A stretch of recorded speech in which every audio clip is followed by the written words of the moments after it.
Hello, I'm Matthew, and I'm here to teach you how to make a web page. Now, of course, it's probably come across your mind before, hey, I want to make an online presence, because everything is done online before, but you didn't know how to, did you? Well, making a web page is really easy, especially if you don't want to use special programs like Dreamweaver or Aptana Studio, or, well, actually, Aptana Studio is more of a developer thing, but Dreamweaver, Microsoft Word, you can use any kind of text editor, which is like what I have right here.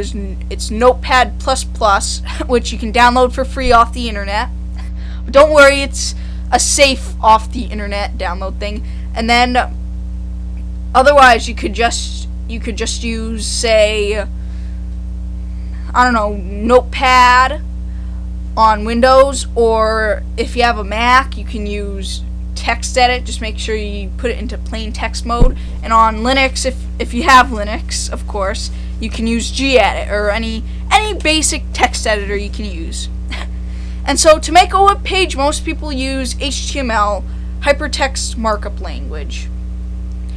And so it may seem a little daunting, but hypertext stands for, and hypertext is blocks of text with links to other blocks of text, which is most of the internet today. And a markup language is something that uses like keywords or symbols to mark up per se the code that you need. And so HTML uses tags like this, and the tag and the less than and greater than sign, and that's the marking it up.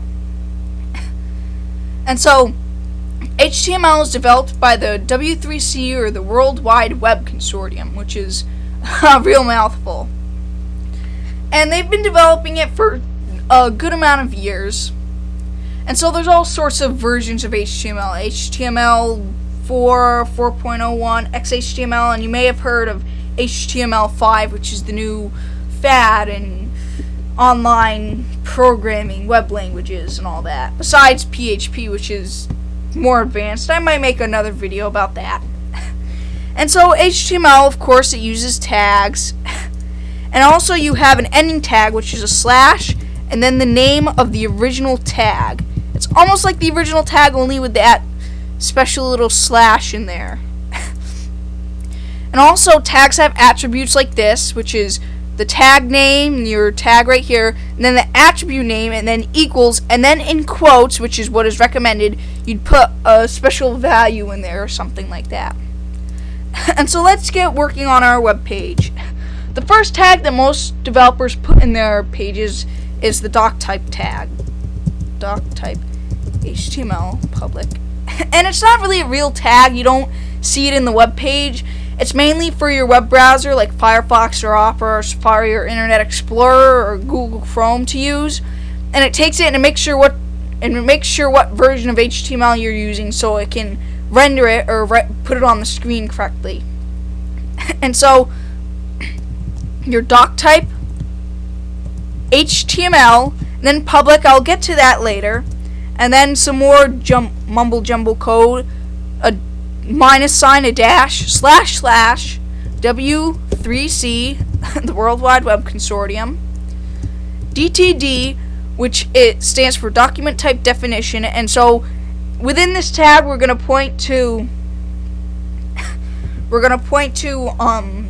the World Wide Web Consortium's page, or actually a file where it contains all the definitions for the HTML version that you're using. So XHTML, which is a very clean version of HTML, 1.0 transitional //en.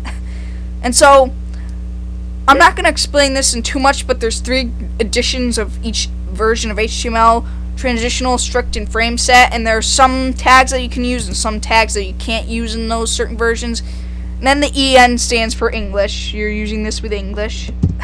And then http://www.w3.org/tr/xhtml1/dtd/xhtml1 transitional dot dtd. And let me turn on word wrap, which makes it a lot easier to read. Then that. And notice how there's no end tag. Oh, if you're using Notepad++, if it's not saved as an HTML file already, you won't see the syntax, all the code highlighted. And so the doc type, of course, isn't a normal tag. There's no end tag. There's no attribute names. It's just the values and all that good stuff. And then we'll put in HTML, and that tag is the official start of all the HTML code. And so a couple lines down, slash HTML, which is our ending of our HTML code. Now the head tag, and remember that like the slashes are in blocks of code or whatever. The head tag contains what is called meta information about your web page, which is information that you can't necessarily see but the web browser uses to be able to render it correctly. And really the only tag that you can see is the title tag. And so let's put in the title, our test web page slash title, get our ending tag in there.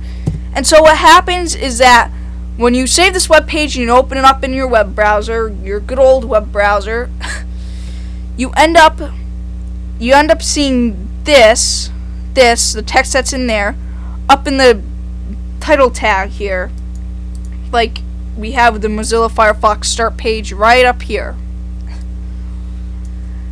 And so let's save that. Control save. Get into my documents. Our underscore test underscore web underscore page dot HTML. And so language run launch in Firefox.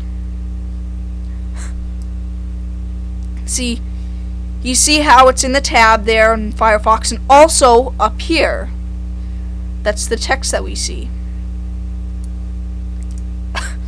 So let's put this back down there. And then the next tag, and also there's other types of tags that you don't necessarily need to know about right now, but they'll help you if you want to make a popular website. But we're not aiming for that right now. We're aiming for actually just making a basic web page. And so next is the body tag, which is the body of the page, which is what you will see inside this area when you see the page.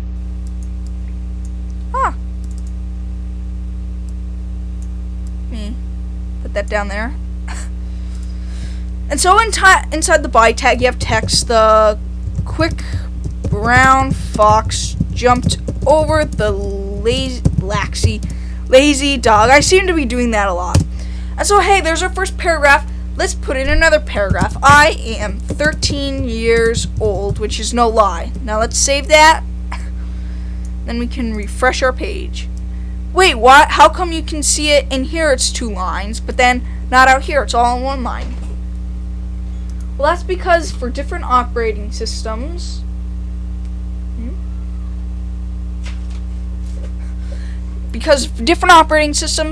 they have special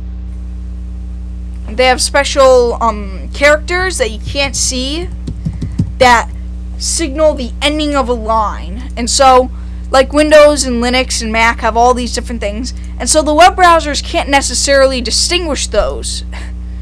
And so what the HTML language has is the paragraph tag, the P tag.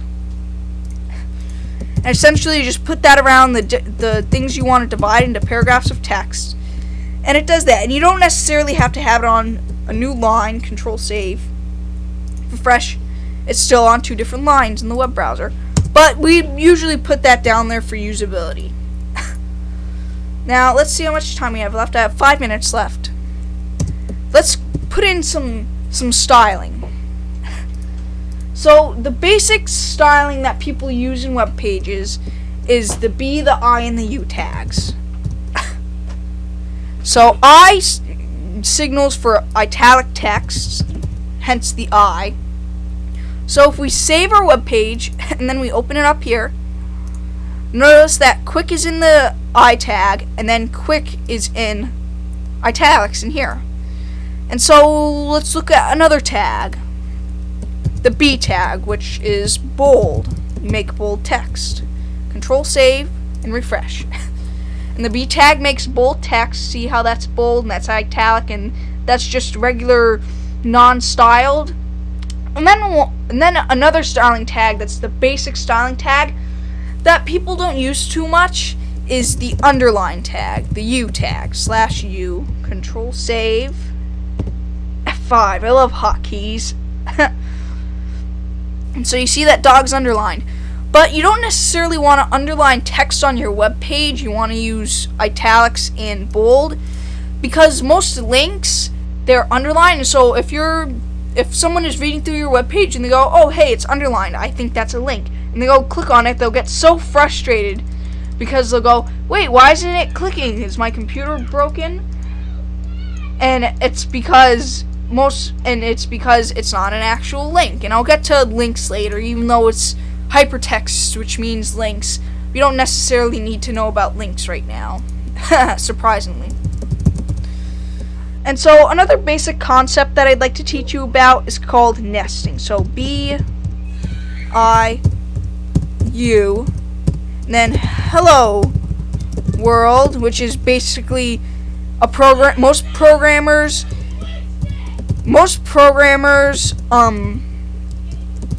their first program usually outputs the text hello world, so it's a little tradition. And so you see how these are nested, to speak, in that the order of tags that you put before the text, it comes after the text in the opposite order, which is called nesting. And because it's just one of those basic concepts for code readability, and also for the browser too, because it's easier for programmers to just go, hey, we have to expect this tag first. And so there's the underline tag closest to each other, the italic, and then the bold, and then the paragraph tag, of course. And so let's save that, and then refresh here. And hello world. And so that's our basic, really, nesting and all the basic tags that you need to know to be able to make a regular web page. Now, I have 2 minutes left. I'm going to show you a really cool tool that the World Wide Web Consortium has. It's called the validator.w.org. And so what it is that it checks the code in your file. And so right off, you don't have to really worry about it being invalid. It doesn't mean that you're an invalid in life. Don't worry. You're pretty cool. See how it says it found errors. And so these errors are errors like UTF-8. I'll explain that later. That's more of the stuff that's for really the web browsers, but it doesn't affect the experience at all if you don't have what you need in there. So my little sister's throwing a hissy fit. My little sister's throwing a hissy fit. Christopher, shh. My little sister's throwing a hissy fit, which I've repeated 10 times already. So I guess I'll go, and I'll see you in the next video when she's calmed down.